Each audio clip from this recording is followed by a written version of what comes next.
without any further ado, at this time, it's my honor to introduce our speaker this evening. Benjamin Lowder is an artist based in rural Illinois. He works as director of the geodesic dome that Buckminster Fuller built on the Southern Illinois University Edwardsville campus.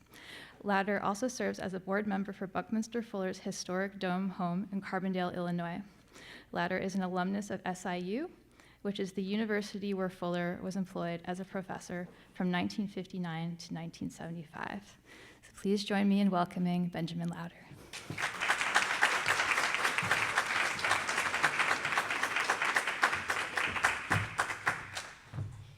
Hello, everyone.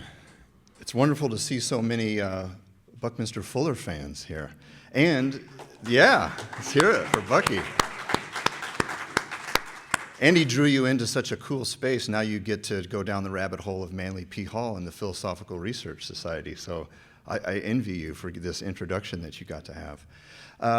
Yeah, it's a real honor to come back to PRS. I've been a fan of the Philosophical Research Society and the work of Manly Palmer Hall for a long time, almost as long as Bucky, and saw a lot of overlaps between both of their legacies. They were born close to the same time, 1890s, and both of them inspired a series of artwork that I created that was triangulated like Fuller's geometry, but also kind of evoked the wisdom traditions that Manly Palmer Hall was so a proponent of, and built this library here at PRS to support.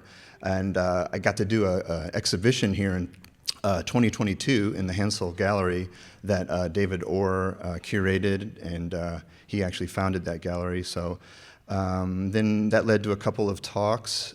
So this may be my 5th time coming back here. So I'm going to try to keep the Bucky material fresh. I've spoken about Bucky a couple of times here, but as the title suggests, I'm going to try to go beyond the material expression of his legacy that most people are familiar with through his architecture and his inventions, and move into the what he referred to as nature's coordinating system, which is the invisible aspects of creation that dictate the patterns of natural growth structures, and then try to go into some areas that I haven't even spoken about publicly. So it'll be fun to do that together. I'll be off the reservation, off the map at that point.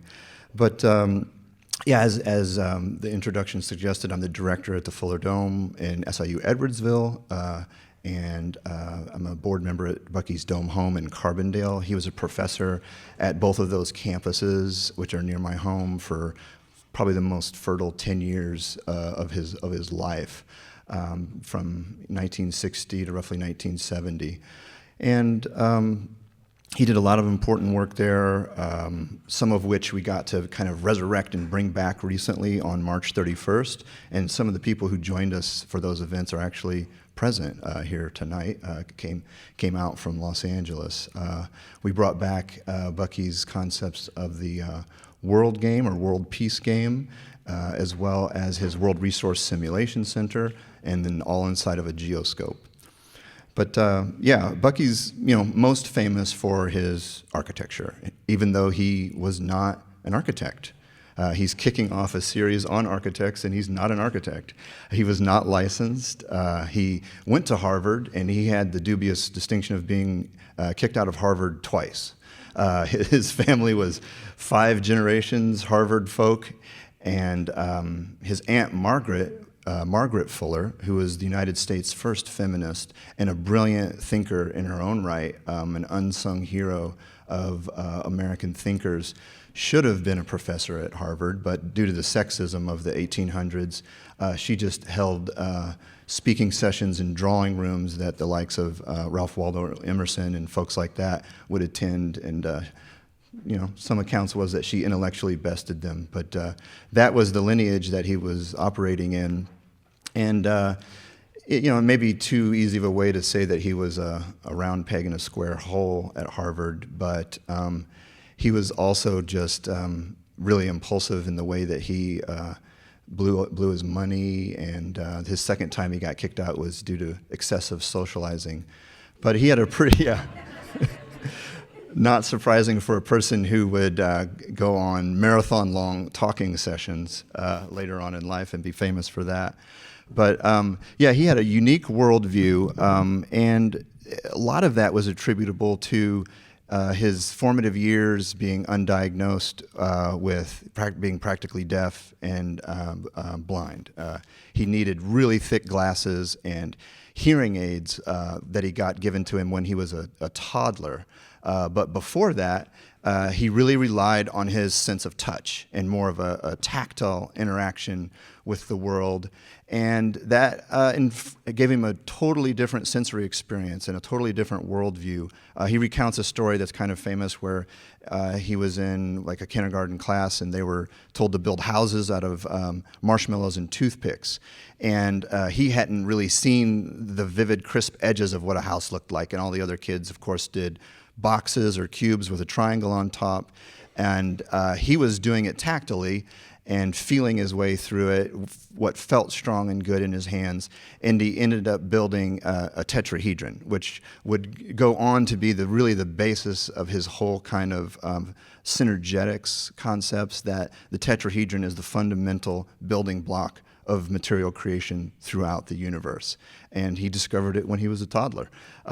So it was through modeling and really physically working with objects and shapes that he gained all of his insights.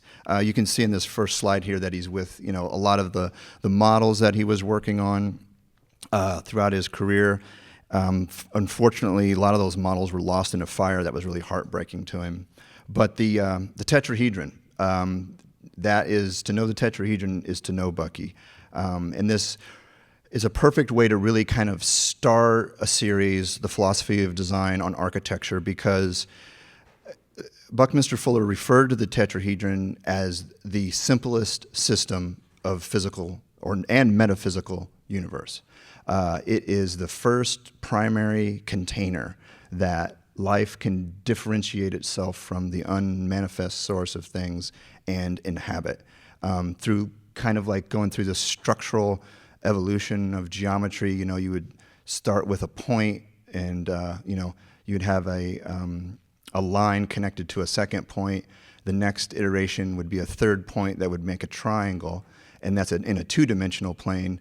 And that's significant because that's the minimal two-dimensional separation of, it creates a little perimeter around space in that it creates an insideness and an outsideness. And that's really what architecture is. It's creating an insideness and an outsideness. And that isn't just primary to architecture, it's primary to psychology, human evolution, just this idea of setting a little piece of universe apart from the rest, that if you believe in a soul is able to inhabit and say, this is me and the things outside of me are not me. And that gives rise to consciousness. It gives rise to a self in the Jungian approach. That differentiation is how the ego or the self arises. But in architecture, it's as equally relevant that the geometry and the proportions that go on to make myriad other structures really starts with a tetrahedron. And again, it defines that insideness and outsideness. And within that kind of structural evolution, you have that two-dimensional triangle. If you add a fourth point, a lot of people would automatically think, well, that would generate a square, right? But the fourth point is the peak of the tetrahedron. And then it shifts in dimensions from a two-dimension to a third dimension. And then, I'll get into this towards the end of the talk, but the tetrahedron also moves into the fourth dimension. And it's one of the only Platonic solids that's able to turn itself inside out. So this kind of inside outing is an evolution then into a fourth dimension of time. So, what Bucky said of the tetrahedron, that, it's the simplest physical or metaphysical experience that humans can have. And this idea of a system, it must always have insideness and outsideness. And recognition of a system begins with discovery of self and otherness. So just a bit of a kind of an introduction to what contemporary thinkers of Buckminster Fuller's thought of him. Marshall McLuhan, who's famous for "The Medium is the Message," referred to Buckminster Fuller as the Da Vinci of our time. And for McLuhan, the medium is the message kind of, to sum that up, is like when films were, created, that new medium of communication could do things in a non-linear way.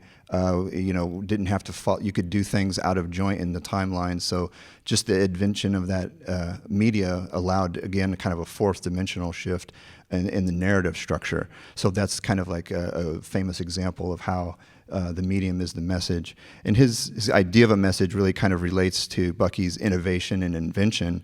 Bucky having held 30 different patents throughout his life.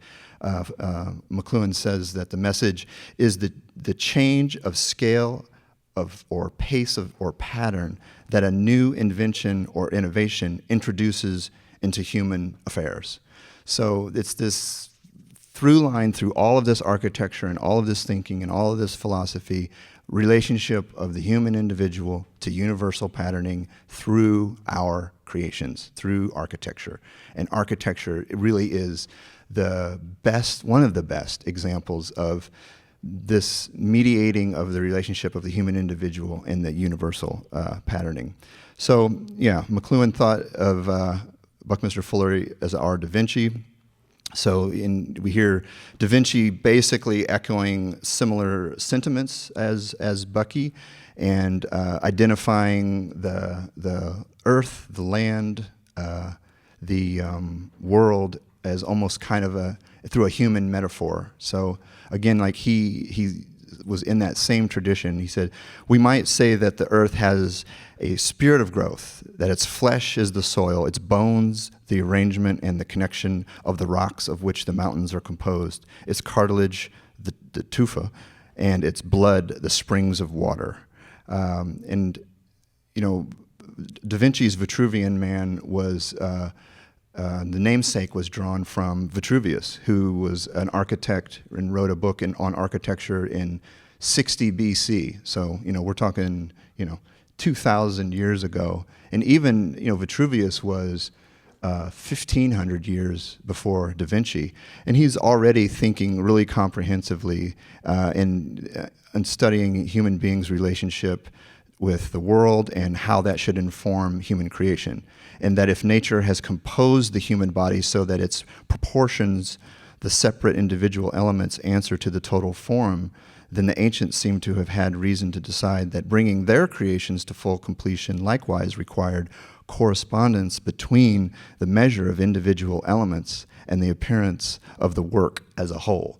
So this idea of the parts and the pieces working in relationship to each other in order to work effectively is really going to echo what Bucky does later on in life.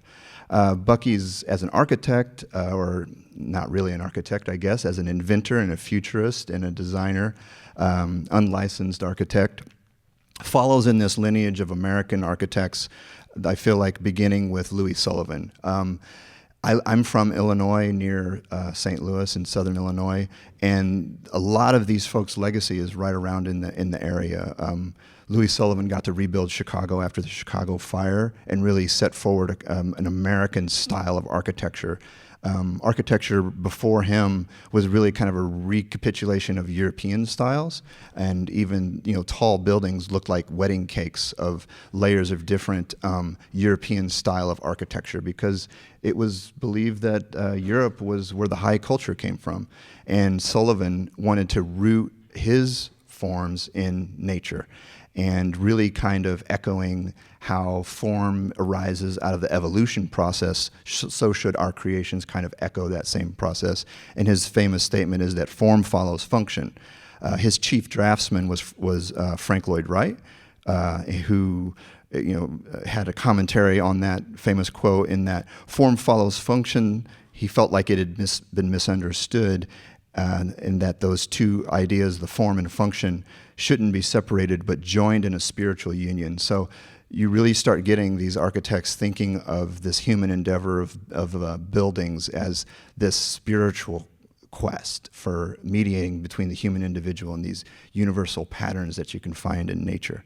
Eero Saarinen is another famous architect. He did the TWA port over in New York at that airport, as well as the Gateway Arch in St. Louis. He was a little bit rebellious and said that function influences but does not dictate form. So he felt, he wanted to deviate a little bit from that tradition. The Louis Sullivan full quote on form and function really says it all and is really kind of like almost the thesis of everything I'm going to share. Sullivan says that it is the pervading law of all things organic and inorganic, of all things physical and metaphysical, of all things human and of all things superhuman, of all true manifestations of the head, of the heart, of the soul, that the life is recognizable in its expression. The form ever follows function. So you can see that it's really almost a mystical declaration about integrating head and heart and the material and the non-material, the physical and the metaphysical, that Buckminster Fuller would go on later to really work within that tradition. And again, Frank Lloyd Wright, Sullivan's chief draftsman, is starting to not only just use ornamentation of nature and natural forms, but he evolves the architecture to consider the setting that the house is going to sit in. The Victorian style is to just build this, what they call these painted lady houses that stand in contrast to nature. But Frank Lloyd Wright really started to consider the setting and consider nature, and Falling Water here in Pennsylvania is a terrific example of that. And Wright says that nature is my manifestation of God. I go to nature every day for inspiration. I follow in building the principles which nature has used in its domain. So this is new. These are new ideas that were emerging out of the uniquely American architecture. And then Fuller takes that whole working with nature rather than opposition to it to a whole nother level. He said he's not trying to copy nature. He's trying to find the principles she's using. So he's not just decorating with natural forms. He's not just considering the setting that the building will be in, but he wants to build the same way that nature builds. And that's what he does. We got a donation of his personal library to the university that we had to go through all 3,500 volumes of his work, and it's just chock full of research journals about things like RNA virus shell construction that most famously we've seen in the coronavirus. And there's really evidence and proof throughout that he was specifically looking to nature to find out the operating principles that she was using. Kind of circling back to Eero Saarinen, and kind of a theme that's going to run through this talk, in that Bucky dedicated a ton of his energy towards measuring what's visible in order to extrapolate what is invisible. If we can, measure creation and find repeating patterns and find what works, that's going to give us information about the things that are beyond our sensory capacity.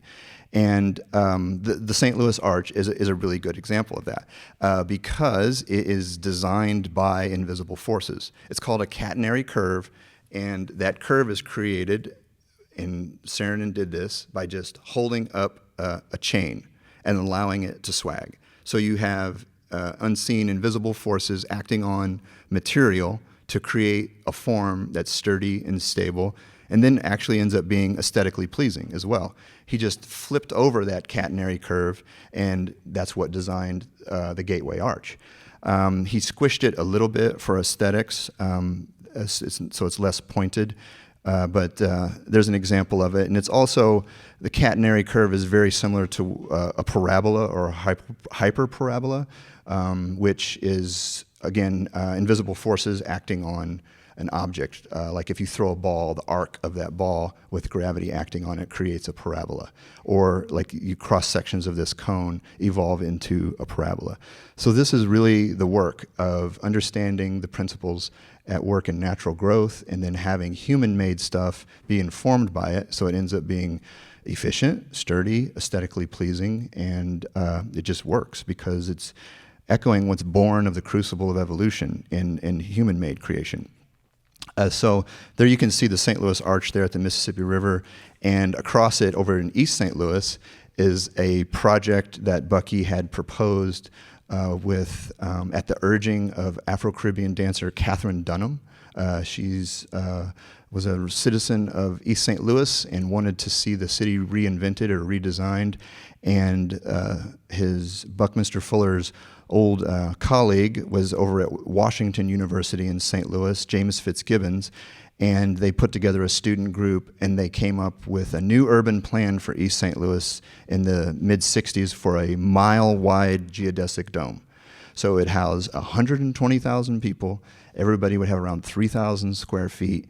And that early version, you can see it's way taller than the arch. And it almost looks like a bell jar. And the thinking behind that was that it would be a kind of a heat pump environment where you didn't have to raise and lower the temperature collectively for everyone. So it was really kind of an advancement of the stuff he found efficient for individual dwellings and was going to attempt to apply it to an entire community. It didn't get built, but that first version there evolved into a geodesic umbrellaed version here that you can see the public space is on the inside and the private space is on kind of the outside slope of the dome. And I don't know if it was a good idea or not. It could have been utopian or it could have been some kind of urban hellscape. I don't know. You know, it feels in some ways like a missed opportunity, but you know, there's people out there who do still think it could be resurrected. But Fuller had gotten to that point in his career by, you know, through his geodesic dome patent in 1954. And in 1959, the Museum of Modern Art did an exhibition on him called Three Structures, where they shared his geodesic dome as well as his octet truss and a thing called a tensegrity mast, where the members don't actually touch each other but are held in tension. And this was at MoMA in 1959. You can see in the background there that the octet truss, which is like one of the largest like linear clear spans that you can do. And then, of course, the geodesic dome there in the foreground. And that was a version of the dome that got used by the government to enclose radar dishes up around the Arctic Circle. That was an early warning ring for potential Soviet missile attacks. So, yeah, it was, you know, Bucky would talk about these ideas of livingry as something in contrast to weaponry. If we were to spend as much energy and time and, you know, money on developing livingry, which is a word he made up, instead of weaponry, we'd be a lot better off. And you know, there was an exhibition in Moscow in 1959 where we did this kind of attempt to try to melt some of the ice of the Cold War, where we did an American pavilion in Moscow and they did one in New York. And the umbrella at which our pavilion was under was a geodesic dome. And that was where Khrushchev was speaking with Nixon, who was, I think, a vice president at the time, and had the famous kitchen debates where he kind of conceded, well, you know, I don't know about capitalism, but I do sure like the American kitchen. And there's also been some lore about he was really impressed with this geodesic umbrella over the whole pavilion because it doesn't require any internal support. That's the thing about a geodesic dome. It uses the least amount of materials to enclose a volume of space by building the way nature builds, and it requires no internal support, so there's no posts in it. And there's no limit to the size at which it can be. The mile-wide one for East St. Louis had no internal support inside of it. So there's those ray domes, they were called. And I'd be remiss not to mention that Walter Bauersfeld in Germany built a geodesic dome in 1926. Buckminster Fuller's patent in the United States was 1954. They came to these ideas independently, but Bauersfeld was kind of like a one-off, and it was the structural members underneath what got plastered and used as a planetarium by the Zeiss lens company. If anybody's into cameras, like Zeiss lenses are some of the best lenses. But they had this planetarium, and they came to use the geodesic lattice as what the planetarium got projected onto, because the lenses for the planetarium projectors are in an array that is like the icosahedron, which was one of the 5 Platonic solids. And all geodesic domes are bloated icosahedrons. The RNA virus shells are also all based off of the icosahedron. So it made complete sense if you have an array of lenses in the shape of an icosahedron projecting out, that you would, the structure that I was projecting onto would be also a bloated version of that same array. Bucky went on to popularize it, patent it, name it geodesic, but Bowersfeld built the first one. This is his 1954 patent of the geodesic dome, and he came about this through modeling. He didn't, do it through, equations. He did it tactily, hands-on, like he did when he was a toddler in kindergarten. He began the process of trying to create a more accurate two-dimensional map by drawing great circles around the sphere of a globe. And then they overlapped each other and made this triangulated lattice that he then razor bladed off and peeled off and laid down, which became his Dymaxion map patent in 1946. So it was nearly a decade before his geodesic dome patent. He was doing this spherical geometry of trying to figure out how to unwrap the sphere of the planet into a 2D plane without distortion. So doing that process in reverse gets you back into the geodesic lattice. So again, this is done through modeling. It's done through hands-on. You can see those laths that are like these great circles around a sphere. Again, the estate also donated one of his globes, which in his hand you can see he drew these great circles around the globe until they intersected with each other and made this triangulated lattice. But through that work, trying to figure out what operating principles nature was using, you come upon the 5 Platonic solids. And they obviously all held a really special place for Bucky, who's trying to understand the way nature builds. And he came to see that the tetrahedron was really the basis of all of them. There's the cube, the octahedron, the dodecahedron, and the icosahedron, which was, what was the basis for his Dymaxion map, and his geodesic dome patent was the icosahedron. But the tetrahedron, here he says, the tetrahedron is the minimum system of universe. And it turned out to be then omni-triangulated. And we found that structures are always triangulated. Structure meant triangle, and triangle meant structure. There were no other stable polygons. Therefore, tetrahedron turned out to be the minimum structural system of universe. And this was a little quote that he would oftentimes write down with a little drawing. Triangulation is the nature of nature. So this really ushers in this phase of his career that's everything ends up being based off of triangulation. This is his Dymaxion map from 1946 that you can see is the flattened out icosahedron. Of course, the sphere is the most accurate depiction of the world, but Bucky being a nautical guy, he knew the value of having good charts and good maps. And the advantage of a two-dimensional map is that you can see the whole world at once. If you're looking at a globe, you have to rotate it to see the other hemisphere, and then once you rotated it, you can't see the hemisphere you were just looking at. So, as a person who's navigating, seeing everything at once is useful in the 2D map. And this is important because it causes the least amount of distortion of any kind of a map. The Mercator projection map you can see is the normal kind of classroom map that everyone's used to. Greenland up there looks like it's the size of North Africa. It's a completely inaccurate picture of the world because as the latitude goes towards the poles, the circumference gets smaller and smaller and smaller.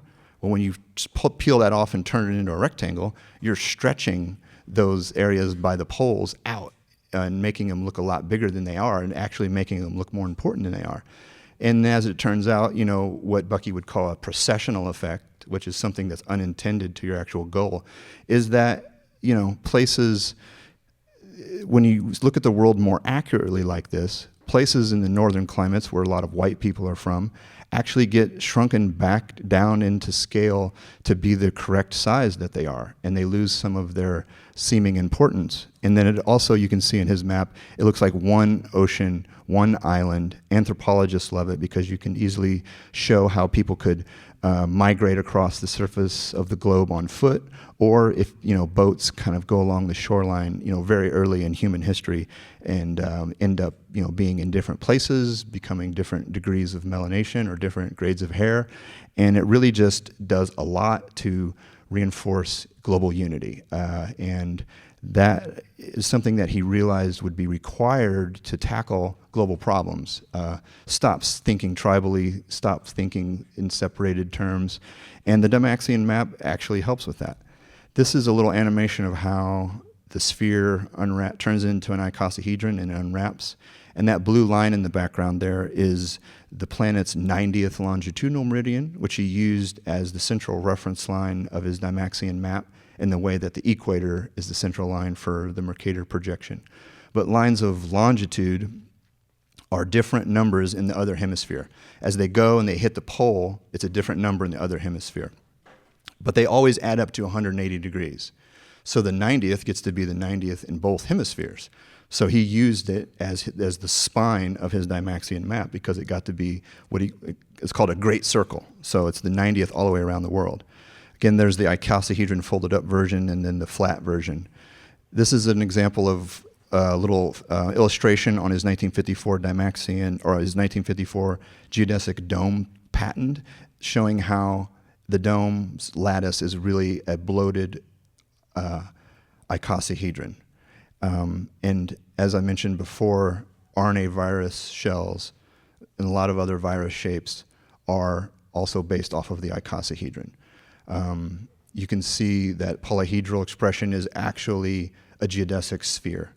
And the graphic that was on the news, 2020, 2021, 2022, of protein spikes sticking out of a sphere, really shows you that the protein spikes of the coronavirus came out at the vertices of a geodesic lattice. And as something like Omicron became more infectious, it had more protein spikes, which made it stickier to other cells, like a cockleburr or Velcro, and it was more infectious because the frequency of triangulation increased in that generation. So it had more triangles, more vertices, more protein spikes, more infectious.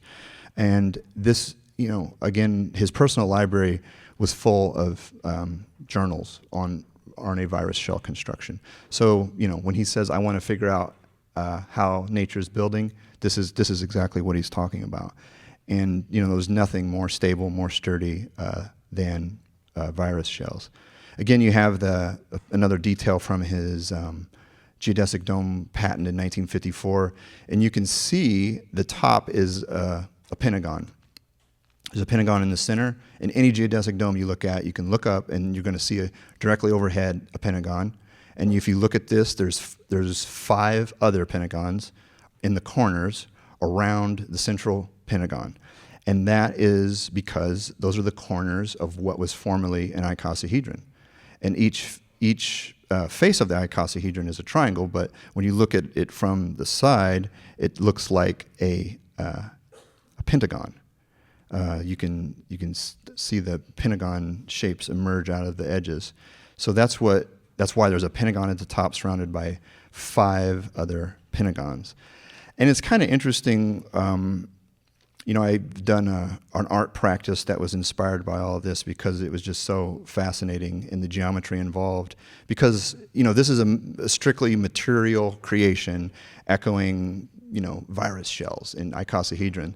But it also reiterates a lot of the wisdom traditions that are present here at PRS and through the numbers involved. Like each one of those triangles, those 5 triangles that come together, those 5 large triangles that make that pentagon shape, rotate around that central pentagon at 72 degrees. And 72 is like this auspicious number in spirituality. There's 72 different names of God in Judaism.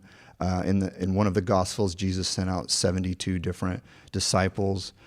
In Islam, I think if you're martyred, you get 72 people in your harem, in your afterlife.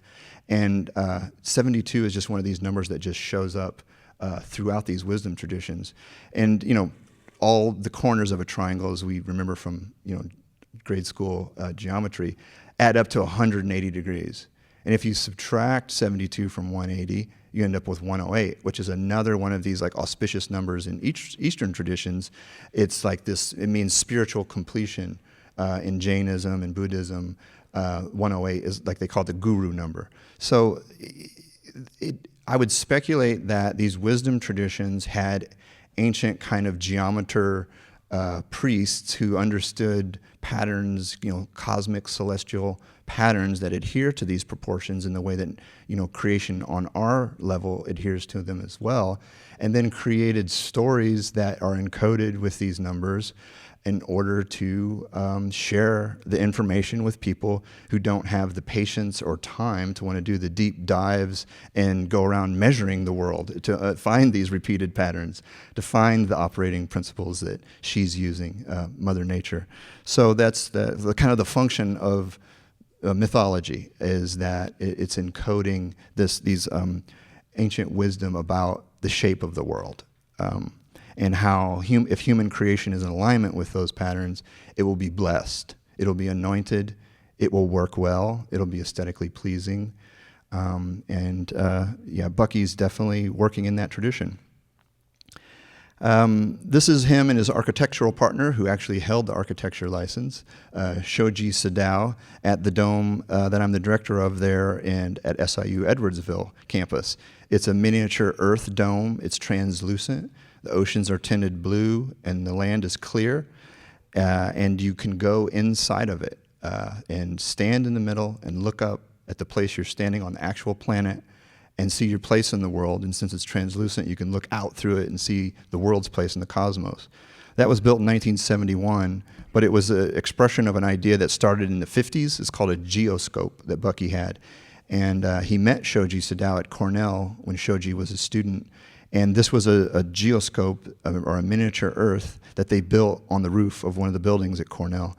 And, we were talking about the globe being an accurate depiction of the world, but its downside is that you can only see one hemisphere at a time. This geoscope idea was like, oh, wow, I could go inside of it and look out from the inside and see everything at once. So this was again, just this preoccupation and almost fetishization with an accurate worldview that for Bucky, I would speculate, as a armchair psychologist, probably is an extension of his experience in childhood, being deaf and blind, and then getting hearing aids and glasses as a toddler when all your important neural connections are being made, and then seeing the world completely differently for the first time and having this shift in worldview, like, wow. But it gave him a kind of it laid the foundation for this integration in him of head and heart, or art and science. Because he describes before he had his glasses and hearing aids, he would hear people describe things. He thought they were making him up. And he thought it was his job to make stuff up. So he really was inside of himself in an imaginal way. So he developed a really vivid imagination through his sensory deprivation. And then he gets his sight and hearing, and then he obsesses about how to have an accurate picture of the world, which really informs the rest of his life, and we're here to benefit from it. So again, in 1971, they started building another version of the geoscope that him and Shoji worked on in the 50s at Cornell. And this is what it looks like at night. Blue oceans, clear land, and it's sitting on top of that square rectilinear building.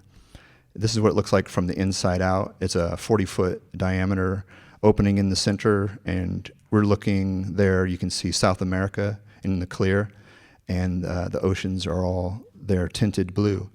And the fascinating thing about this building getting constructed is that he wasn't even picked to build it first. This was added on to the university's plan by a religious council in town. The university was pretty far removed from town when this was built, and they were concerned that students weren't going to be able to go to church. So they wanted a religious center added to the plan of the university. And the architects that designed the rest of the campus, HOK Architects, a pretty famous architecture firm, designed a rectilinear brick building like all the rest of them. And the religious council didn't raise the money to build that building. But Bucky kind of heard it through the grapevine that they were needing a building, and he saw this as an opportunity to get his geoscope built. So he wasn't even picked to build this building. And by coincidence, he started using the 90th meridian in the 40s for his Dymaxion map. This campus was farmland. This campus got formed in the 1960s. So decades before he was using the 90th, and it just so happened that the 90th longitudinal meridian passes through this land that would become the Southern Illinois University campus.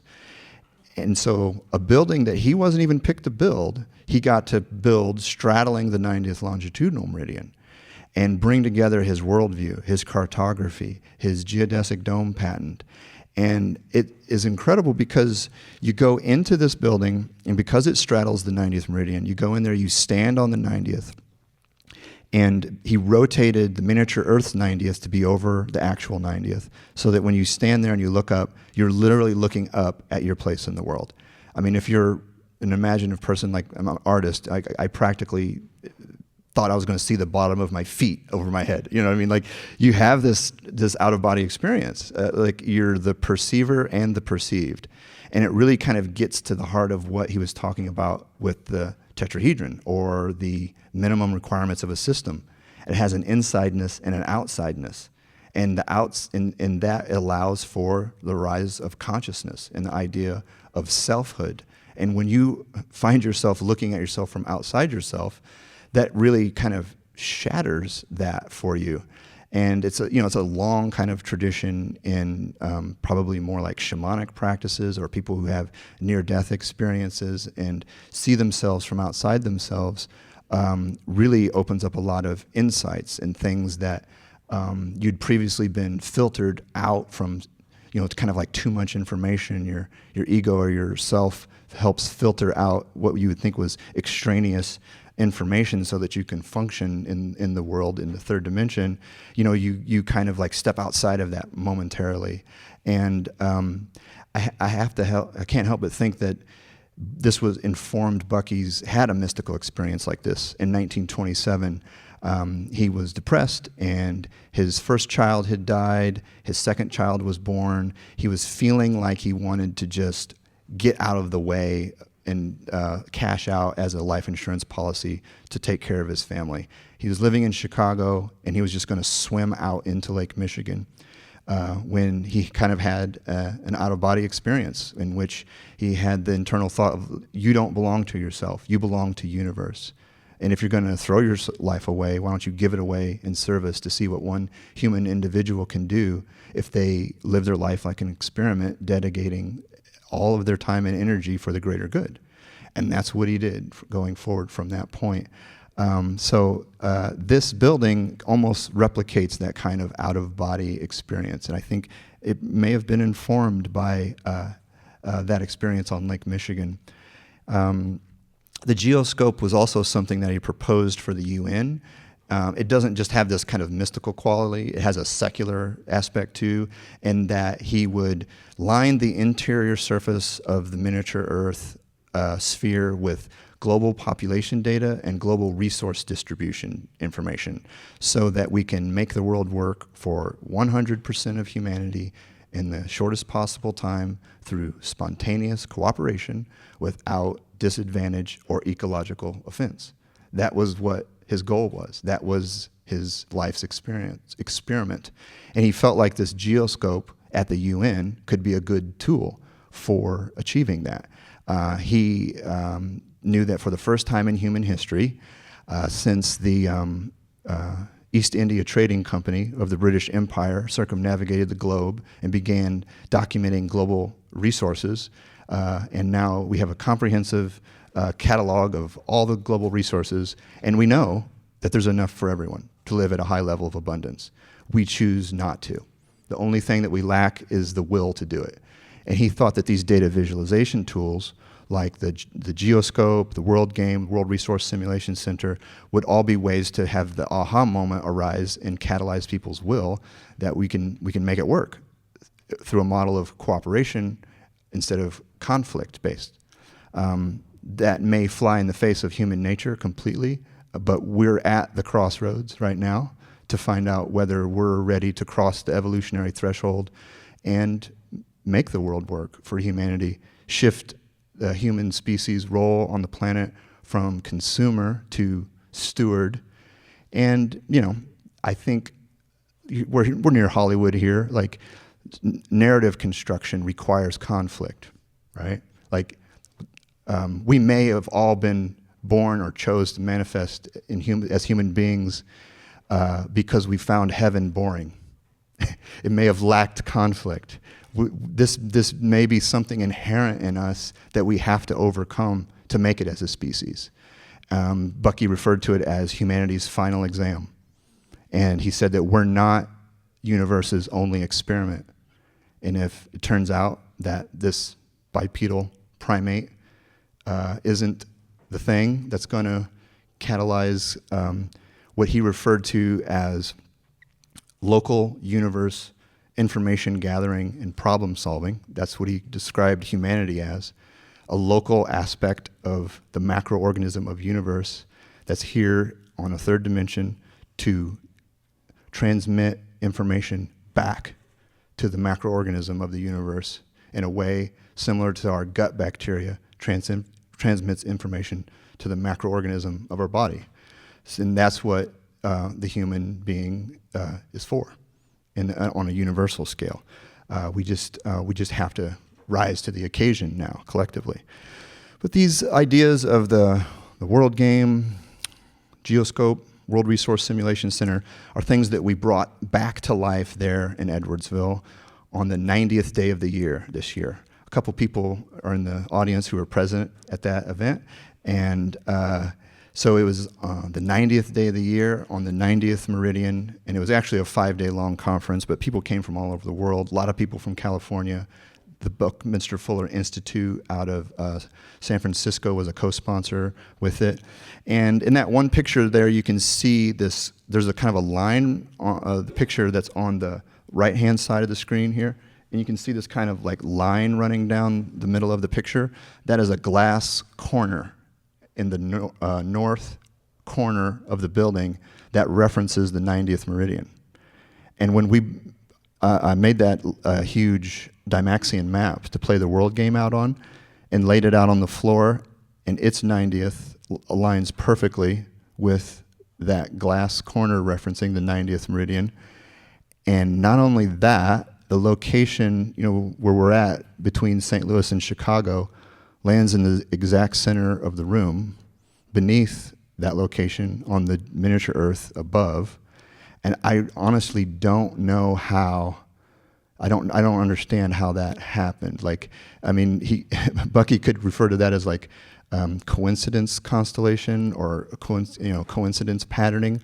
But there's a diagram here later in the presentation that may have some insight and speculation as to how that stuff happens.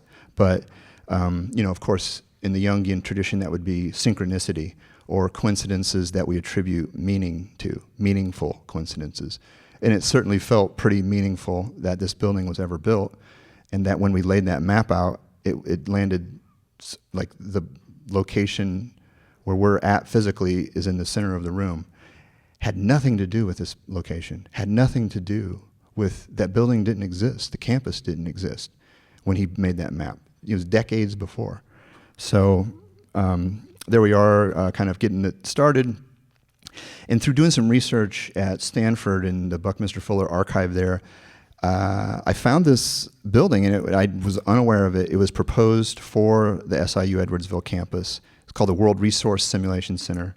The playwright, Doug Jacobs, who's with us tonight, I called him up. He's a friend, and I said, "Oh man, this World Resource Simulation Center, I can't believe he proposed this for the SIU campus." And Doug said, "Oh, you need to talk to Peter Meissen. Peter Meissen's been keeping the World Resource Simulation Center idea alive for decades."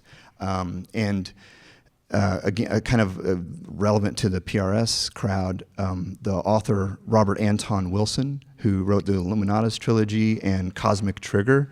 I read those books. But the name Peter Meissen just kind of flew past me the first time I read them.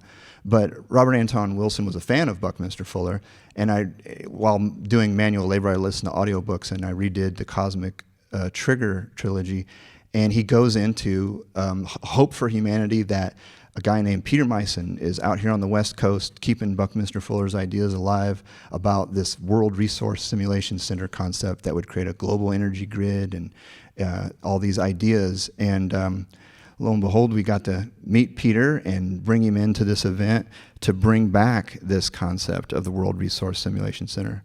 This is a 200-foot kind of theater that he proposed starting in the 60s for the campus. And down in East St. Louis, that Old Man River City project I mentioned with Catherine Dunham was held in this building here, which is a TIMCOR.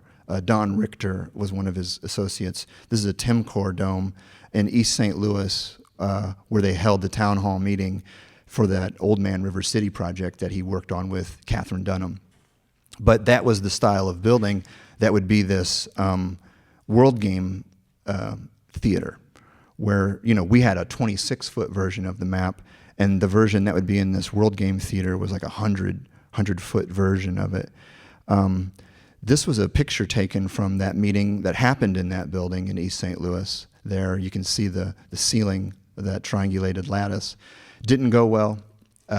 He didn't get buy-in from the people he's offering a solution for. So it's a little bit of an exercise in hubris that one guy with no lived experience can come swoop in and offer a solution for an entire community to live by. It really kind of just challenges the idea of like this person can plan an entire living system for a community from the top down, instead of allowing cities to emerge through organic patterns of usage in the old-fashioned way. It really kind of gets to the notion that E.O. Wilson, who studied bees, ants, and wasps, a famous scientist, he theorized that the threshold that human evolution is at right now is, in order to make it on this planet, has to emulate bees, ants, and wasps. They're the most successful species on the planet, most numerous. They would weigh the most if you weighed them all together. They're the oldest.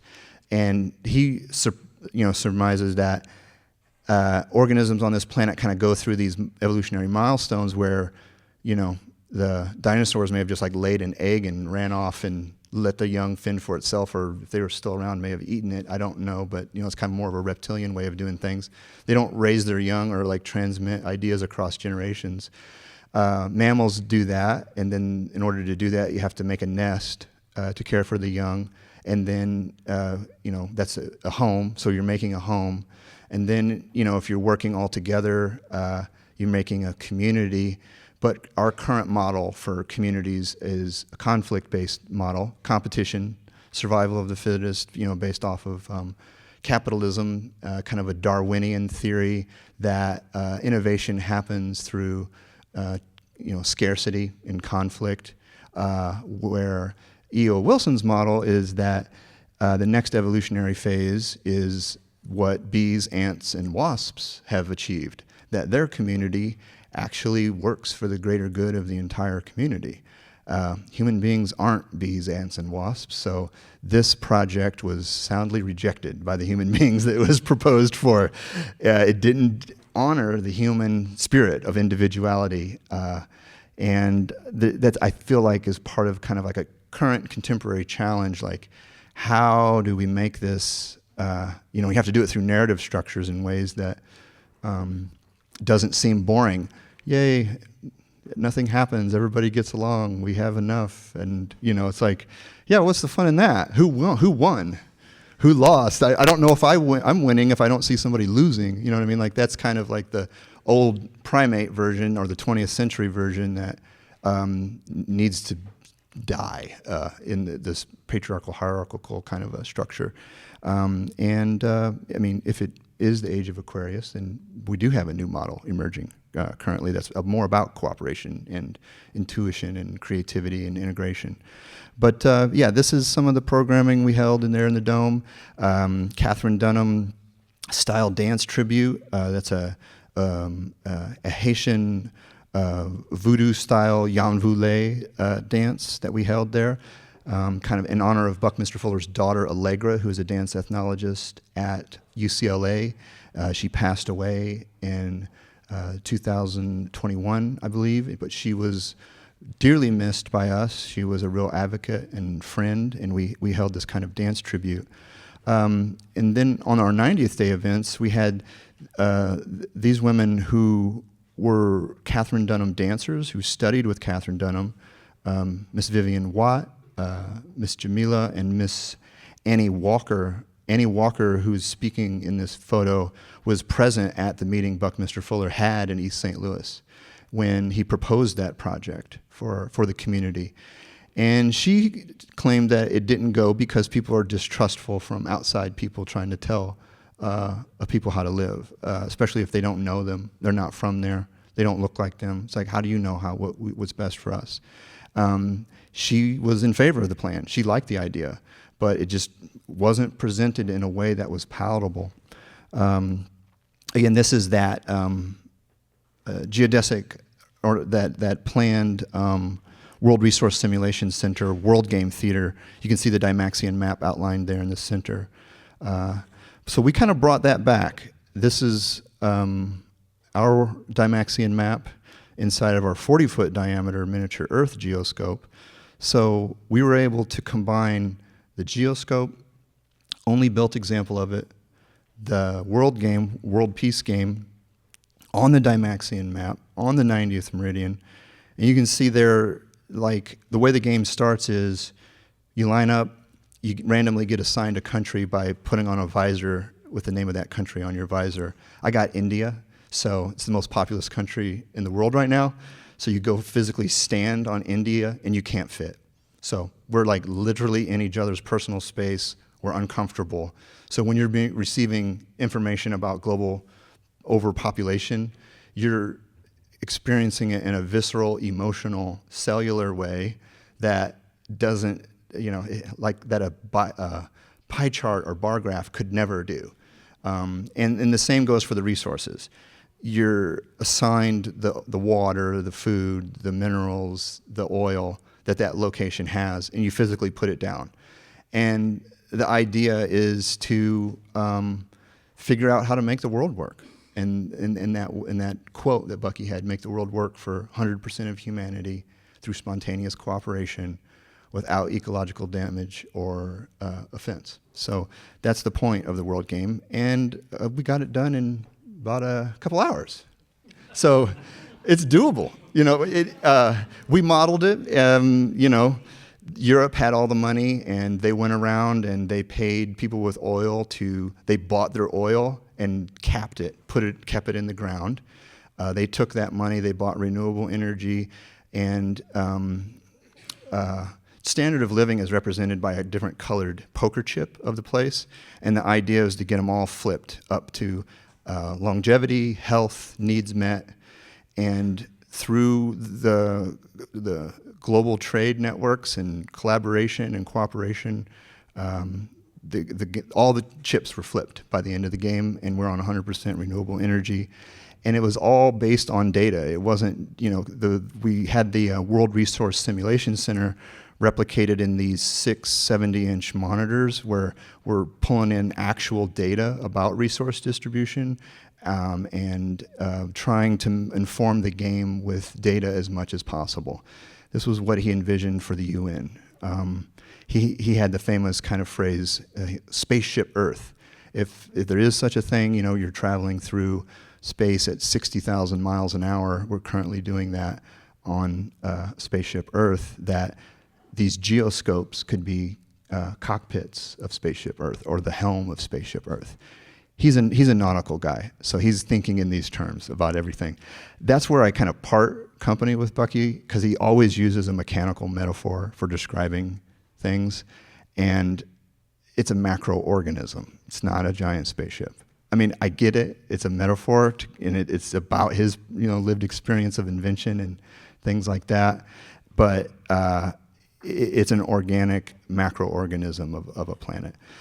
Again, this was a drawing of what he proposed there for his World Resource Simulation Center, 400-foot diameter sphere. So the sphere in Las Vegas was proposed by Bucky in the 1960s at Southern Illinois, and they turned it down. But this was a real project. It had even a House bill for appropriating money attached to it of $20 million. I don't know exactly what tripped it up, but it was beyond actually what the sphere is. His early versions of it said that the surface of it would be covered with tiny light bulbs, which he's describing LED screens of what the sphere is. But you can see in the fine print here, he says that when the technology becomes available, and it may be by the time this gets built, we'll use holographic projection to really immerse people in a holographic experience inside of this World Resource Simulation Center. So we're just looking to project on the interior of our dome through putting like a film over those triangles that if you give it an electric charge, it turns white, and then it can hold a projection, and when the charge isn't there, it's clear. So this is what the event kind of looked like there. You see the Dymaxion map. You see a version folded up into an icosahedron on the floor there. And the Sim Center, as it's called by Peter for short, that's Peter Meissen there kind of leading the Sim Center session, is just a way to accelerate coming together with solutions because it's decentralized. I was a little skeptical of this being an artist and a more kind of intuitive type of a person. Like, oh, well, I'll honor it because it's part of the Bucky legacy. But I was really impressed with this in ways that I didn't expect, where we're all in a circle looking at each other as we're coming up with ideas and proposing it, and they're being vetted in real time by students at the computers researching it and saying, coming up with best practices. And I mean, these students were from all around the world. This girl's from Nepal, sharing like what the living conditions were like in Nepal. She wanted to bring that up and share personal experiences. But that was really moving in unexpected ways. It was really transcended the technology because everybody was facing each other in a circle. And there's just something about that is different than the hierarchical structure. Dang, I'm standing up here in a hierarchical structure. Dang, we should have circled up, dang it. Oh, well. We also included humanities programming. This is an Iranian-American guitarist playing in the space. But it's just beautiful. I mean, it's cool. It is a fun problem-solving, data visualization thing. But it was just beautiful. And, that kind of circling back to Vitruvius, our first architect, beauty is produced by the pleasing appearance of good taste in the whole and by the dimensions of all the parts being duly proportioned to each other. Again, this kind of like parts in relationship to form the whole is really an important and crucial aspect of creation and should inform human-made creations as well. I had that kind of transcendent experience there in the dome, and I was leading this little prayer for the planet here on 90th day, on the 90th meridian, and using the meridian in a way like the human body in the Eastern tradition has a meridian running down it.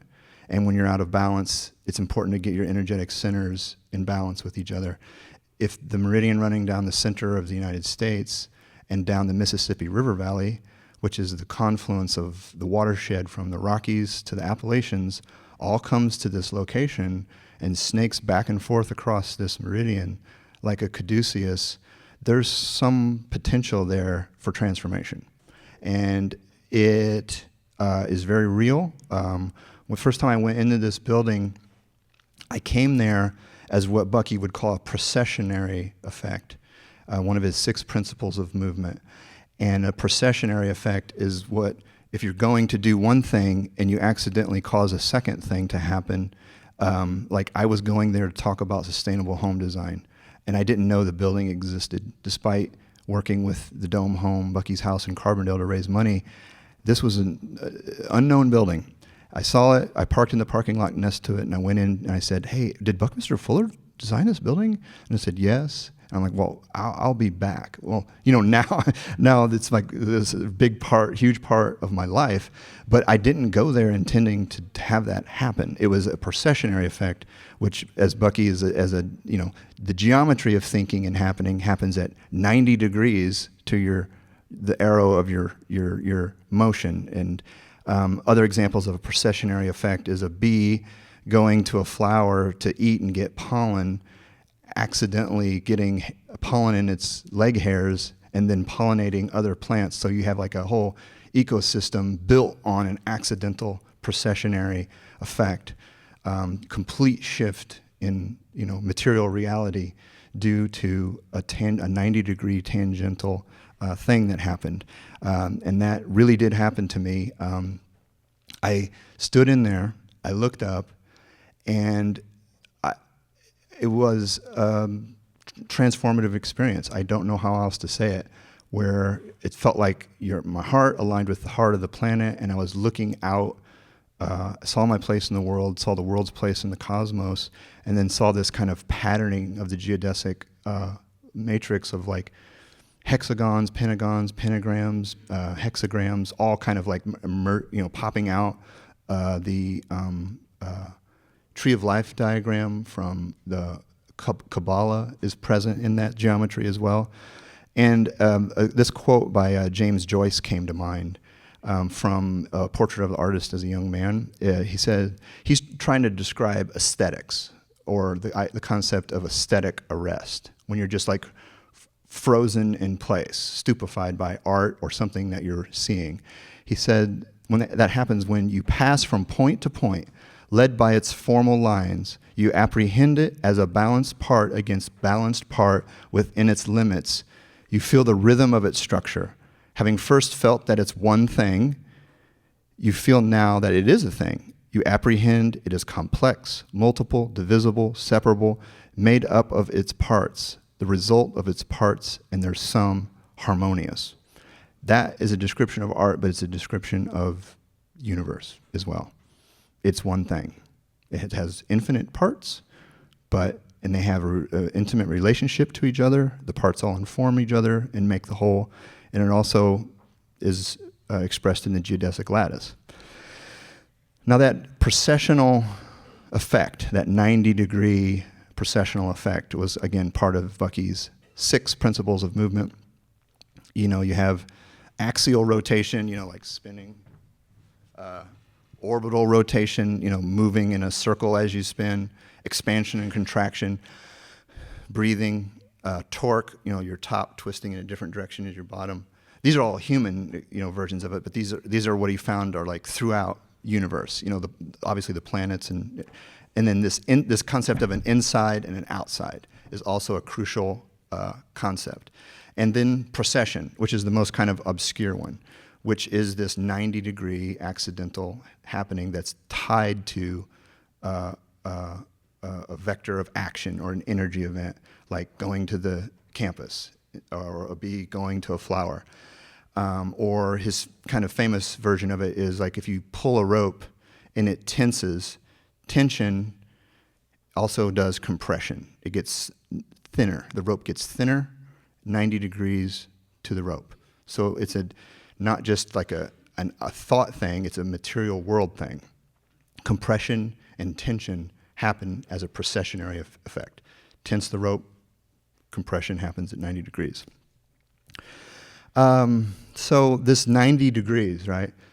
The 90th meridian, 90 degrees, like what does it mean? Like why is this significant? Like the 90th meridian also travels through Cahokia, which is just south of the dome, which was the largest civilization in this hemisphere in about the year 900, I think.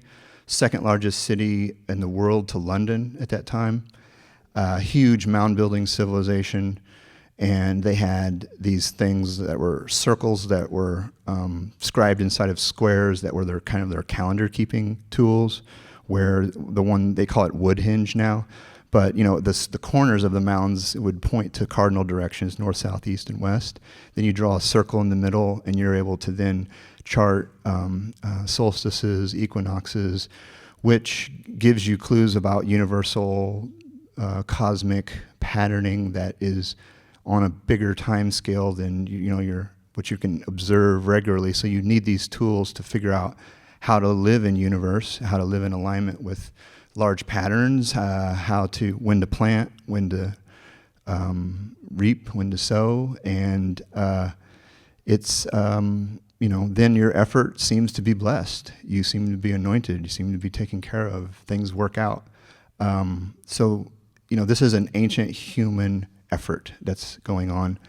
And this 90th meridian, as it goes around the world, seems to go through a lot of different auspicious spiritual centers, like Lhasa, Tibet. It goes through the Olmec capital in Guatemala City. And it's just, there's something there. There's something auspicious about it. There's something significant beyond just being 90 degrees from the British Empire's zero at London, the map making there. This is a original drawing of the building. You can see the 90th going through it. You see the circle in the center. You see the corners of the building, each pointing to a cardinal direction. And Bucky kind of famously theorized that Indonesia, Bali area was the first place that human beings landed on this planet. So I was going to do a talk about that, so I called his grandson, and that quote's in his book, Critical Path, and I asked his grandson, Jamie Snyder, so when your grandpa says first human beings landed on the planet, like, what is he talking about? What is, this sounds like some ancient aliens type stuff. And he said, I don't know if I'd lead with that in your talk, but he didn't think that evolution accounted for everything that human beings are, and that universe had some means of like something similar to radio transmission, that it can transmit some sort of DNA code or something into a species that's ready for that, and that on this planet that happened near Bali in Indonesia on those islands, and then those people used star maps and wayfinding talent to be able to navigate the Pacific Ocean and went island hopping, leaving artifacts that Bucky was able to look at, and it was the way they wove nets and wove baskets, and in of course triangulated pattern. And it was the oldest versions were there in Indonesia and around that area, and they got younger and younger as they went across the Pacific until they ended up in South America. So Bucky said, well, these people circumnavigated the globe, and ancient mariners landed in South America, and because I followed this artifact of the way they weave, and it went there. And people thought he was a crackpot, as they did many, many times, until they sequenced the genome and found that there's a population of indigenous people in South America that does not match the genome of the people who walked through Siberia, through North America, down into Mexico and South America. So either they popped up out of the ground, or they landed in a spaceship, or they came on a boat. It's probably likely they came on a boat to South America. I don't know. But what's interesting, though, recently they used LiDAR to look into the Amazon in South America, and you see these shapes, a square with a circle scribed in the center of it, very similar to the layout of the building that he designed there in Edwardsville. These just came available this recently with LiDAR and as their deforestation of the Amazon. But, the corners pointed to a cardinal direction, squaring the circle, a circle in the middle. If there is, people on the ocean have an infinite horizon, 360 degrees around themselves in a circle, and they can see when stars set and rise at dawn and dusk on that disk. And they need to use the prow of the ship and other parts of the ship to point to the cardinal directions. If those people got on land, they want to continue that. They want to know where they are, what season it is, what time is it. You're going to make that to figure that out. And so, these buildings it's architecture. It's a human project of knowing where you're at, what time is it, what season is it, to get in alignment with large patterns, to have your efforts and endeavors blessed. Now, this idea of universe was crucial to Bucky, and this is where we've talked about the material stuff, and I know the title of this was Beyond the Material. we had to get through the material, but now we're beyond the material. So the universe is the aggregate of all humanity's consciously apprehended and communicated to self or others' experiences. So we're talking about ideas, thoughts, ideas, and not just your personal thoughts or ideas, but generations upon generations of human thoughts and ideas. So those are non-material things. And he rolled that into his definition of universe. So it's not just the physical universe, but it's a metaphysical universe. And this is his cosmology, and that human beings exist in this kind of mediating factor between macrocosm and microcosm. And the macro is too long of time cycles and too big to comprehend. And the micro is also equally undiscernible for different reasons. But there's this zone in the middle of lucidity where we can understand. And then there's layers at the macro that he called a twilight zone of things that you can kind of discern. And then there's another twilight zone towards the small or the micro. And he created this diagram in his essay that he referred to as omnidirectional halo. So you have, this is a thought diagram describing human beings' relationship to universe. It's also backed up by the equation E equals mc squared. And that M, energy, everything is an energy event. There are no solids, there are no tangible things. Everything's just an energy event, a pattern, a dynamic relationship that seems solid to our human perception. But the E is the energy, the M, mass, is gravity. So those shells are radiating inward towards the human being. The C is in velocity, I think. It's radiating outward from the human being. And then we have this band of discernibility, and above and below us, there's these twilight zones of things that fall under the category of coincidence or fall into the category of synchronicity, where there seems to be a pattern there. But it's kind of too big of data, or it's too small of data, but we need to probably acknowledge those patterns and pay attention to it and try to kind of live in alignment with it. And this was his omnidirectional halo concept for his cosmology, or his metaphysical understanding of the world. Again, it's derived from Einstein's E equals mc squared. So, mass is the gravity and the speed of light. So the mass is the gravitational spheres coming inward. The speed of light is the velocity, or the radiating spheres going outward. Again, it's this diagram right here. So, I attribute, when I'm thinking about the 90th meridian, I'm thinking about that building, I'm thinking about the synchronicities, I'm thinking about the coincidences. Those are present in the macro layer of what he defines on here as the twilight zone. It's uncanny, but even Philip K. Dick, the sci-fi author who gave us Blade Runner and Minority Report, and if you haven't read his exegesis, you definitely ought to read it. But he testifies or shares that these sci-fi stories weren't stories. He went into different timelines and momentarily and experienced alternative timelines. And then when he came back into his current timeline, he documented and wrote them down. That's why they're so coherent. Total Recall. I mean, these are fully fleshed out worlds, and, for a while he kind of thought that was a mental health problem. Everything can be diagnosable, but he referred to his motion into these other timelines as orthogonal time. And orthogonal time is at 90 degrees to the current timeline.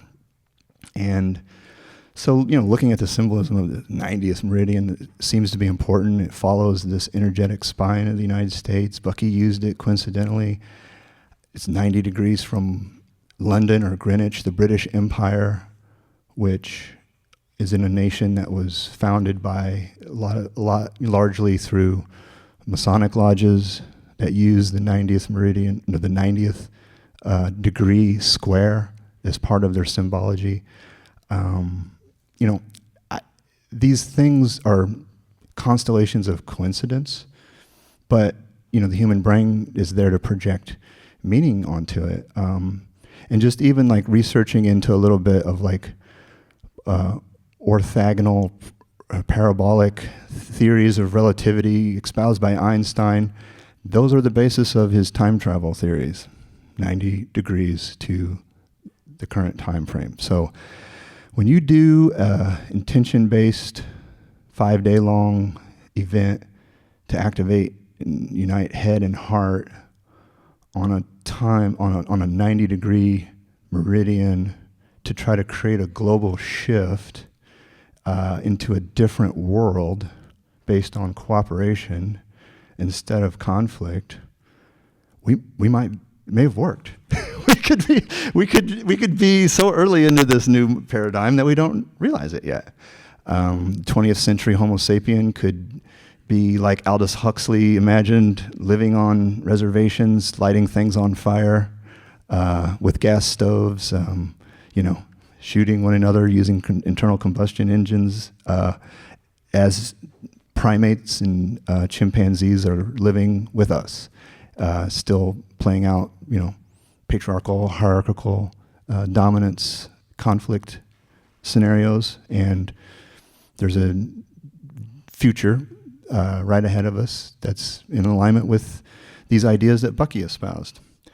And this was really his thesis of his metaphysics. Laughter and loving are omni-radiant, omni-embracing, topologically coordinate phenomena in his omnidirectional halo concept. Love synergetically integrates metaphysical radiation and metaphysical gravity, the outward motion, the inward motion, whose oppositeness regenerates life. Or love is metaphysical gravity. That's what I wanted to share with you guys today.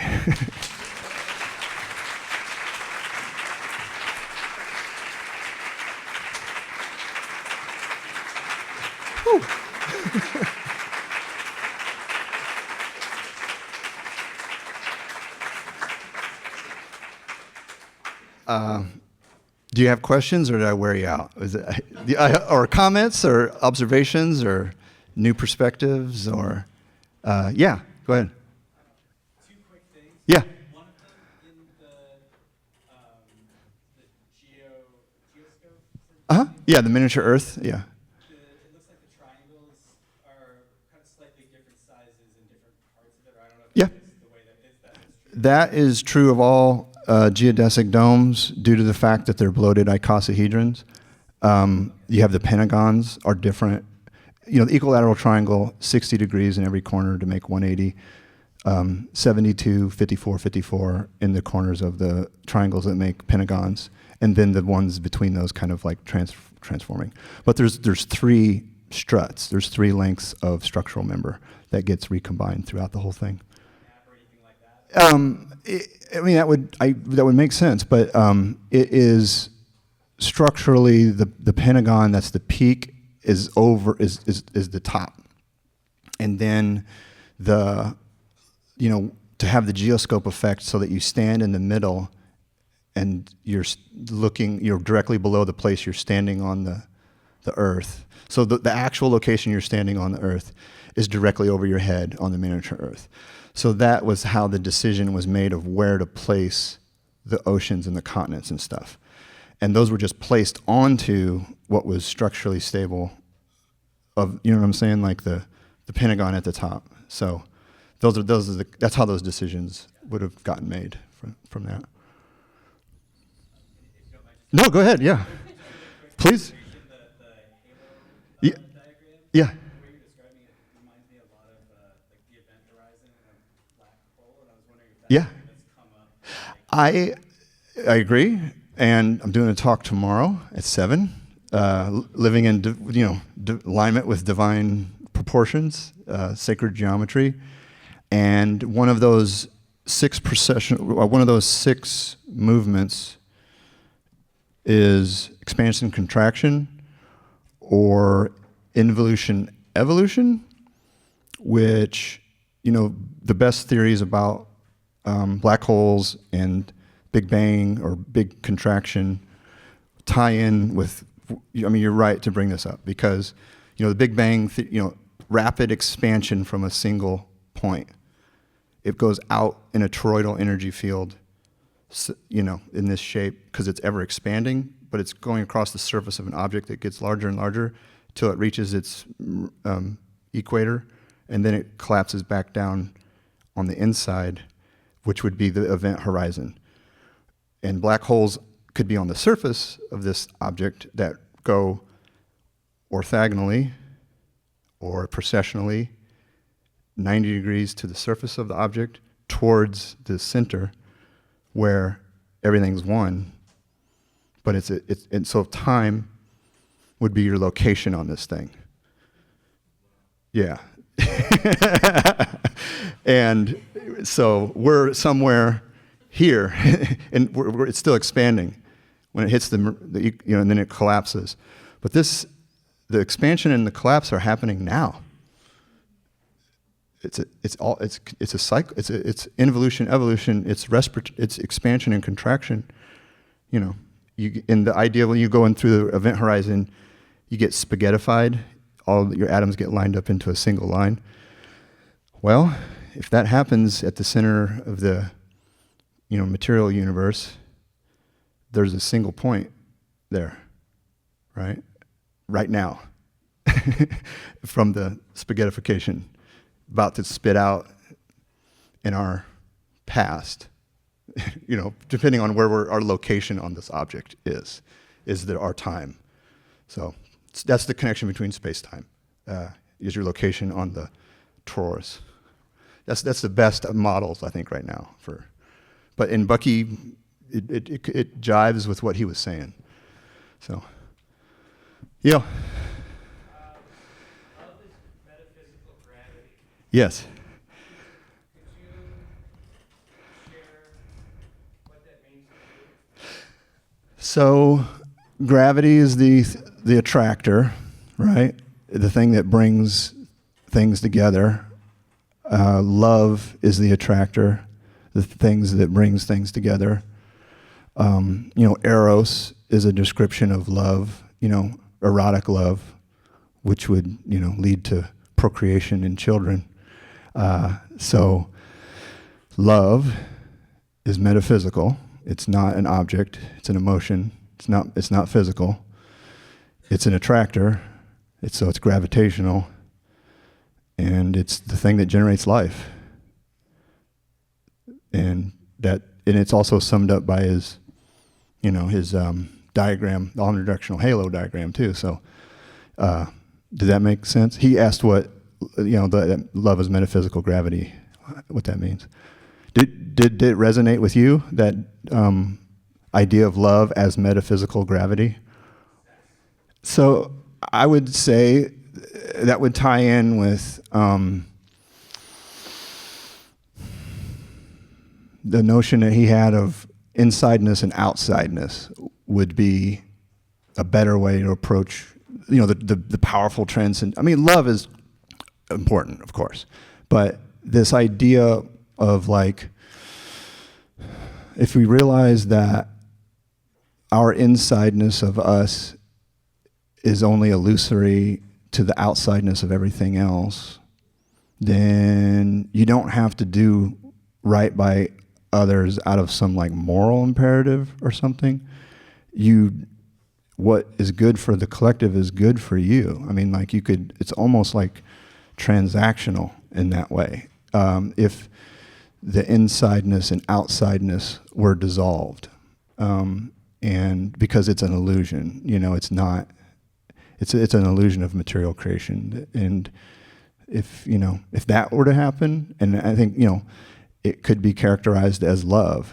If I see you and feel as strongly about your well-being as I do my own, like, that sounds like love. I love you, as much as I love myself or my children or my spouse or my parents. But, if that, dissolving the boundary of illusion of insideness and outsideness, that I'm me and you're you and we're different, it's like, that's crazy. That's not even like, if you were, when you zoom out from the Earth, it's a single organism. You zoom out further in the solar system, it's a single thing. It's all one thing. It's one thing. So, your well-being is tied to mine. And so maybe that is closer? I don't know. Good, it's all good? Yeah. He's asking, like why did communal living situations in the 60s and 70s a lot of times adopt geodesic domes?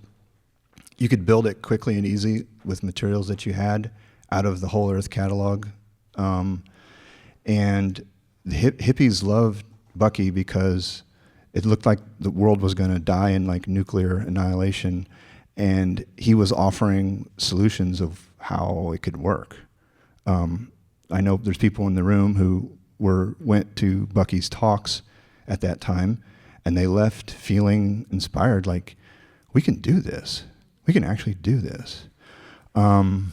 It's getting late to do it, but those communal living situations were inspired by him philosophically, and then the physical artifacts, the structure, and the architecture are physical metaphors for the ideas. You know what I mean? They're one and the same, where like the geodesic lattice distributes the weight of the structure evenly.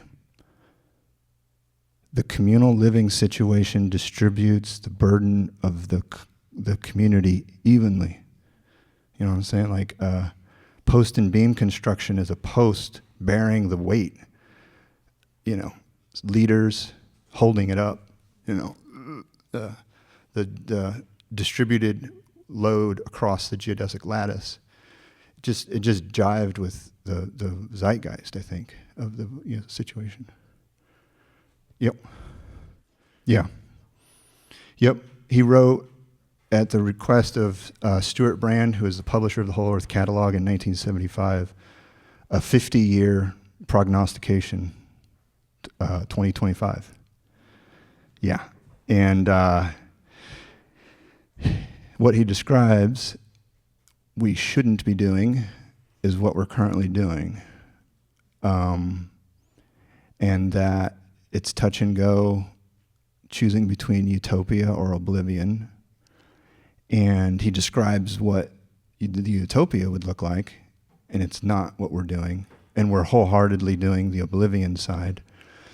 But I would say the silver lining is in this processional effect, in that you take a guy like Henry VIII, right? So he wanted to get divorced. So he separated from the Catholic Church and didn't listen to the Pope anymore.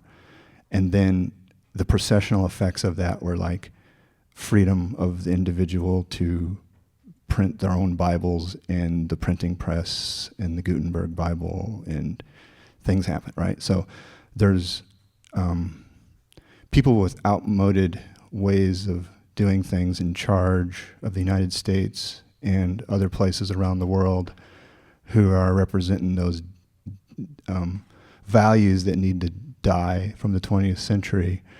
And they are serving the purpose of dismantling systems, and not for the reasons they think.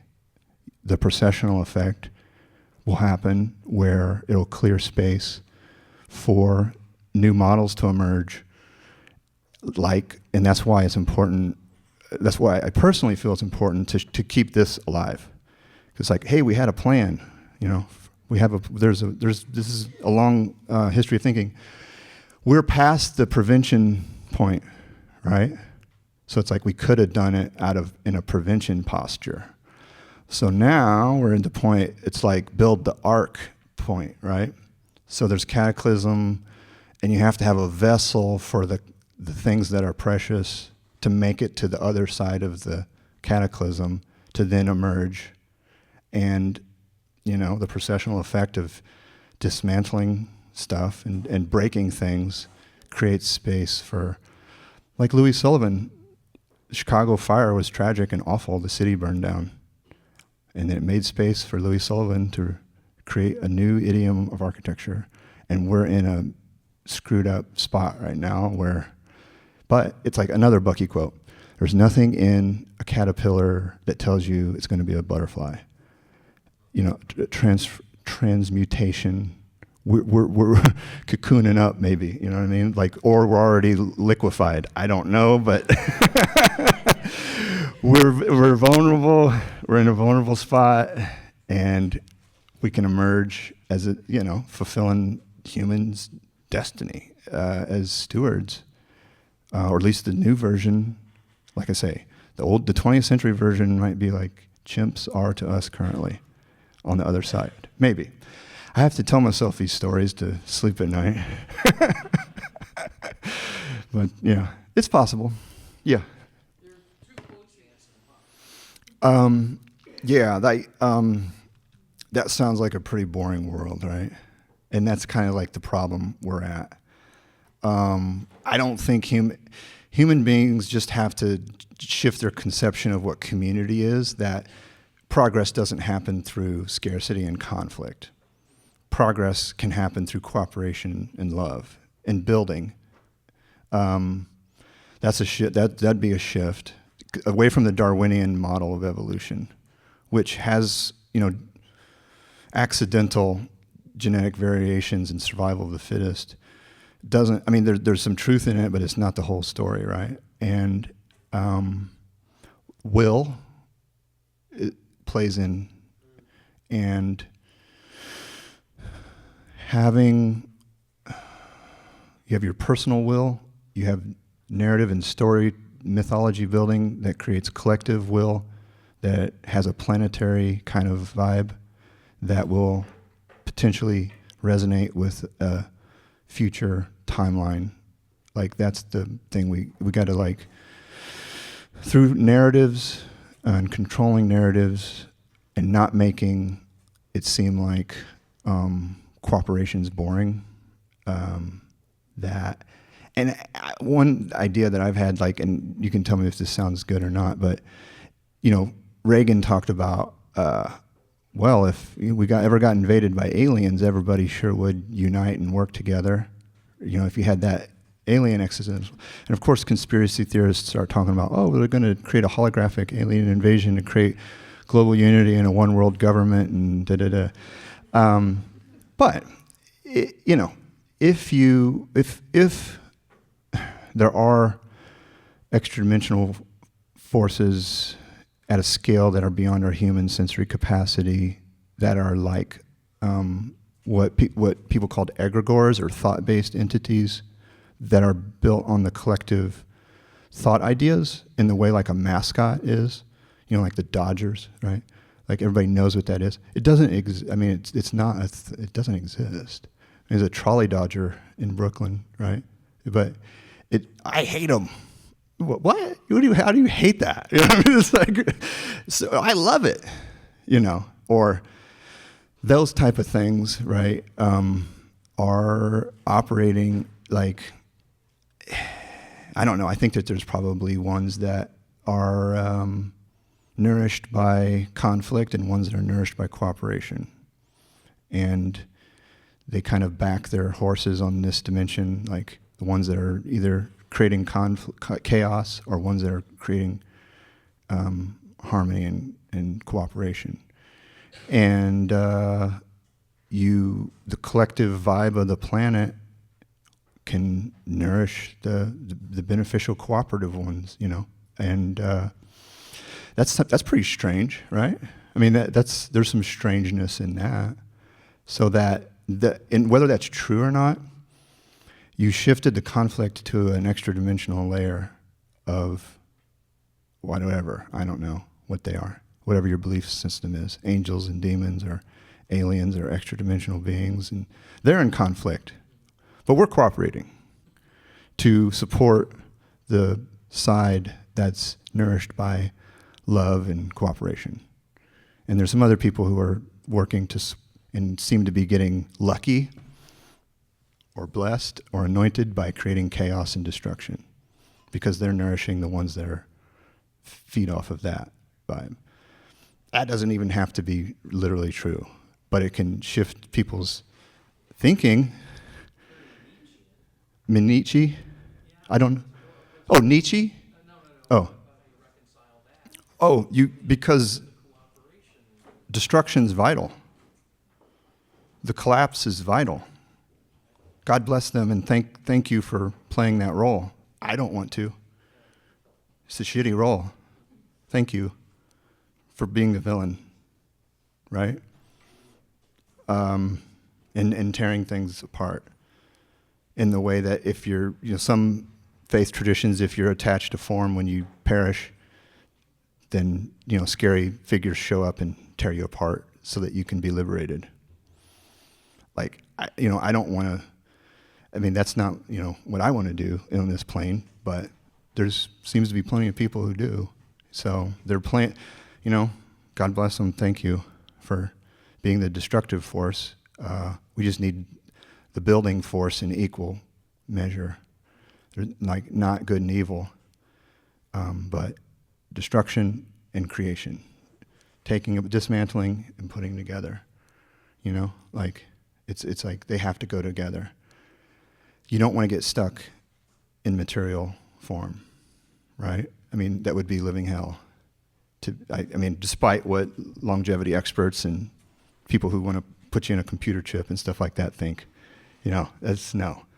We get liberated from form for a reason, and that's destructive act, right? We have chickens. We get eggs from chickens, and sometimes evil foxes come and kill them, and we're mad at them until you think about, there's a den of, little fox babies that just got a kick-ass chicken dinner. You know what I mean? It's it's all good. Moral, I don't know, maybe moral relativism like that's bad. I don't know, but I'm just spitballing, I suppose, at this point. Where does the name Buckminster come from? Yeah, family name is a multi-generational family name. His grandfather is a Unitarian minister. I think he's the fourth, or Buckminster Fuller. Richard Buckminster Fuller the fourth, I think. So, yeah, he experimented with different. He was like Richard sometimes, or then he settled on Bucky. Is a unique thing. Yeah. Wow. I like that a lot. You reminded me of another interesting. So those houses of the zodiac, as they change, are due to the precession of the equinox. And that's also based off of 72, too, also. Like the pentagrams. Every 72 years, the precession of the equinox moves 1 degree in 2,000 years. So I guess 2,000 years ago from March 2020, age of Pisces started. Right? Yeah. Right? Yeah, or 2020, a little geodesic lattice wreaked havoc. Yeah. Yeah, these are these things that exist like in his omnidirectional halo diagram in the twilight zone, right? A funny personal one of those twilight zone things that I was going to share, but now we're I feel like I can, when I came here, I usually stay over in Hollywood at a place called the Hollywood Inn Downtowner, because it's like a quaint kind of place, and it turned into a homeless shelter, so I couldn't stay there. So I picked a different one on Los Feliz that's like that. I just like those style of it's architecture-based decisions. It's like old school, and Los Feliz Hotel. And so I picked that one. It's not too far. It's in Glendale. And I was born in a town that was all Scottish people, town is Waverly, named after the Sir Walter Scott novels, Waverly series, and our mascot was Scotties, and I picked it partly because there was a bar across the street called the Tam O'Shanter, and I'm like, oh, that place is cool. I didn't know. I'm like, that's a hat, that Scottish people wear. I'm like, well, I want to go there, right? Well, Walt Disney, that was like Walt Disney's favorite place, I learned. Like, he sat at the same table all the time, and he based possibly his Snow White cottage off of that building, the Tam O'Shanter. And I thought, well, I'm going to go full in here, and there's a regional dish at home called a horseshoe where you put Welsh rarebit sauce on top of fries like poutine and then toast and hamburger. It's called a horseshoe in Central Illinois. Well, they had rarebit, and so I'm like, I got to get that. And so I had that, and then I had just a wee dram of Scotch whiskey, and so then that's like I forgot Welsh rarebit makes you have crazy dreams, and so like in that omnidirectional halo diagram, there was things in the macro constellation about, people across generations, movement, migration, and that made decisions that put me in a location that then made me encounter a foodstuff from that place that on a micro level, an internal microscopic level, messed with my body chemistry and gave me crazy dreams and a sleepless night ahead of today, so that I'd be in a weird state and I'd say things unguardedly.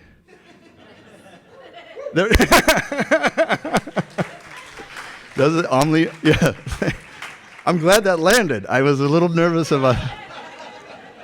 It seemed like that was what happened, although it could be in the Philip K. Dick region of attributing significance and meaning to places it didn't belong. But anyway,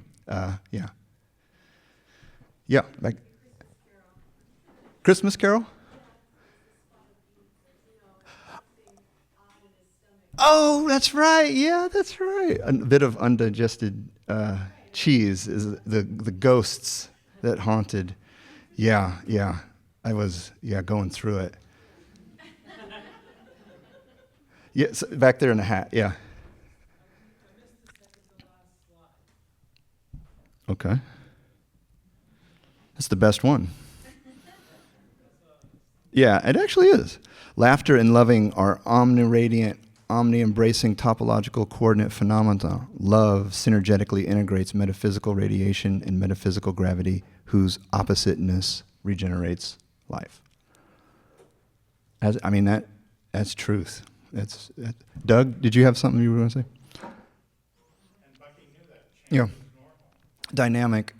Yeah, it came to pass and not to stay. Ever change. Dynamic, changing, transformational. Yeah. And so it attracted about a lot. Yeah. I thought you were going to. Doug wrote the play, the Buckminster Fuller play, The History and Mystery of the Universe, and it's fantastic if you haven't seen it. We got to show some performances of it on the 90th day. I thought you were going to piggyback off her comment about. I worked on Christmas Carol for 50 years. Yep. And it. Oh yeah. And I'm working on a book and collaborating with Doug and bouncing stuff off of him on Bucky and this stuff, and that was very informative.